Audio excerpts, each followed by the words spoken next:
Film ಚೇಂಬರ್ನಲ್ಲಿ ಸಭೆ ಮುಕ್ತಾಯವಾಗಿರುವಂಥದ್ದು Hema committee ರೀತಿಯಲ್ಲಿ ಒಂದು ಕಮಿಟಿ ಆಗಬೇಕು ಅಂತ ಇವತ್ತು ಸಭೆ ಮಾಡಲಾಯಿತು. ಆದರೆ ಇವತ್ತು ಅದರ ಬದಲಾಗಿ ಒಂದು ಪಾಶ್ ಕಮಿಟಿಯನ್ನು ಮಾಡಬೇಕು ಅಂತ ಈ ಒಂದು ಸಭೆಯಲ್ಲಿ ನಿರ್ಧಾರ ಆಗಿರುವಂಥದ್ದು. ಈ ಬಗ್ಗೆ ಮಾತನಾಡೋದಕ್ಕೆ ನಮ್ಮ ಜೊತೆ ನಟಿ ನೀತು ಶೆಟ್ಟಿ ಅವರಿದ್ದಾರೆ. ನಿಮ್ಮ ಮುಖ ನೋಡಿದ್ರೆ ನನಗೆ ಯಾಕೋ ಈ ಒಂದು ಸಭೆಯಲ್ಲಿ ತೆಗೆದುಕೊಂಡ ನಿರ್ಧಾರಗಳು ನಿಮಗೆ ಅಸಮಾಧಾನ ಆಗಿದೆ ಅಂತ ಅನ್ಸುತ್ತೆ. ಎಲ್ಲರೂ ಹೇಳ್ತಿದ್ರು ಫಲಪ್ರದವಾಗಿದೆ ಅಂತ ಹೇಳ್ಬಿಟ್ಟು. ಸೊ ಅದು ಆಯ್ತಾ ಇಲ್ವಾ ನಿಮ್ಮ ಪ್ರಕಾರ? ಸೊ ಡಿಪ್ಲೊಮ್ಯಾಟಿಕ್ ಆಗಿದೆ ಇವಾಗ ಸದ್ಯಕ್ಕೆ. ಸೊ ನಾನು ಪೂರ್ತಿ ಸಮಾಧಾನವಾಗಿದೆ, ಖುಷಿಯಾಗಿದೆ ಅಂತ ಹೇಳೋಕ್ಕಾಗಲ್ಲ. ಬಟ್ ಎಲ್ಲದಕ್ಕೂ ನನಗೆ ಜಾಸ್ತಿ ಬೇಜಾರಾಗಿದ್ದು ಏನಂತಂದರೆ, ನಾವು ಇವಾಗ ಮಾತಾಡೋದಕ್ಕೆ ಅವಕಾಶನೇ ಇರಲಿಲ್ಲ.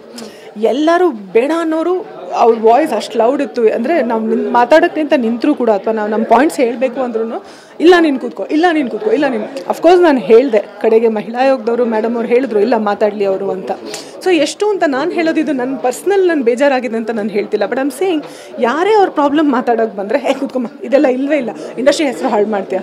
ಇಂಡಸ್ಟ್ರಿ ಹೆಸರು ಹಾಳು ಮಾಡ್ತಾ ಇರೋದು ಯಾರು ಶೋಷಣೆ ಮಾಡ್ತಾ ಇದ್ದಾರೆ ಅವರು, ಅದರ ವಿರುದ್ಧ ಮಾತಾಡೋರು ಅಲ್ಲ. ಯಾಕೆ ನಿಮಗೆ ಅಂದರೆ ಹೆಣ್ಮಕ್ಳನ್ನ ಇಲ್ಲಿ ಹತ್ತಿಕ್ಕುವ ಕೆಲಸಗಳು ಆಗ್ತಿದೆ ಅಂತ ಹೇಳ್ಬಿಟ್ಟು ನಾನು ನೋಡ್ತಾ ಇದ್ದೆ, ಮೀಟಿಂಗ್ ನಡೀತಾ ಇತ್ತು. ಏನಾದರೂ ಹೆಣ್ಮಕ್ಳು ತಮ್ಮ ವಾಯ್ಸ್ನ ರೈಸ್ ಮಾಡ್ತಿದ್ದಾರೆ ಅಂತ ಅಂದಾಗ ಕೆಲವೊಬ್ಬರು ಇಲ್ಲ ಯಾವುದೇ ರೀತಿ ಶೋಷಣೆಗಳು ಆಗ್ತಿಲ್ಲ ಇಲ್ಲಿ, ಇದು ಚಿತ್ರರಂಗವನ್ನು ಹಾಳು ಮಾಡ್ತಿದ್ದಾರೆ, ಎಷ್ಟು 90 ಇಯರ್ಸ್ ಇಂಡಸ್ಟ್ರಿ ಚಿತ್ರರಂಗ ಇದೆ ಇರೋವಂಥದ್ದು, ಇಲ್ಲಿವರೆಗೂ ಈ ರೀತಿ ಇನ್ಸಿಡೆಂಟ್ಸೇ ಆಗಿಲ್ಲ ಅನ್ನೋ ಒಂದು ಮಾತನ್ನು ಹೇಳ್ತಿದ್ದಾರೆ.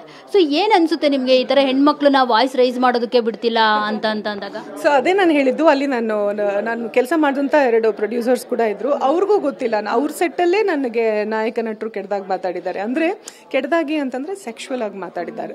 That is harassment. ಅದು it's very unprofessional, it's disgusting. ನಾವು ಬಂದಿರೋದು ಅವ್ರಿಗೆ ನಾವು ಇದು ಮಾಡೋದಕ್ಕಲ್ಲ. ಬಟ್ ಏನಾಗಿದೆ, ತುಂಬ ವರ್ಷಗಳಿಂದ ಇವಾಗ ಅದು ವರ್ಕ್ ಪ್ಲೇಸ್ ಅಂತ, ಉದ್ಯಮ ಅಂತ ಅದಕ್ಕೆ ಹೇಳೋದು, ಉದ್ಯಮ ಆಗಬೇಕು ಅನ್ನೋದು ಅದಕ್ಕೇನೆ. ಸೊ ಒಂದು ಸ್ಟ್ರಕ್ಚರ್ ಬರುತ್ತೆ ಅಂತ. ತುಂಬ ಜನರಿಗೆ ಏನು ಗೊತ್ತಾ, ಇಗ್ನೋರ್ ಮಾಡೋ, ಅದೆಲ್ಲ ಏನು ಸೀರಿಯಸ್ ಇಲ್ಲ, ನೀನು ಮುಂದೆ ಬಂದರೆ ಸಾಕು. No, it's not like that. ಇವಾಗ ನನಗಾಗ್ಲಿಲ್ವಾ, ಅಟ್ಲೀಸ್ಟ್ ಮುಂದೆ ಬರೋ ಅಂಥವ್ರಿಗೂ ಇದೆಲ್ಲ ಕೇಳೋದೆಲ್ಲ ಅವಶ್ಯಕತೆ ಇಲ್ಲ. ಎಕ್ಸ್ಪ್ಲಾಯ್ಟೇಷನ್ ತನಕನೂ ಹೋಗಬೇಕಾಗಿಲ್ಲ, ಹ್ಯಾರಸ್ಮೆಂಟಲ್ಲೇ ಸ್ಟಾಪ್ ಆಗಬೇಕು ಅಂತ ನಾನು ಹೇಳ್ತೀನಿ.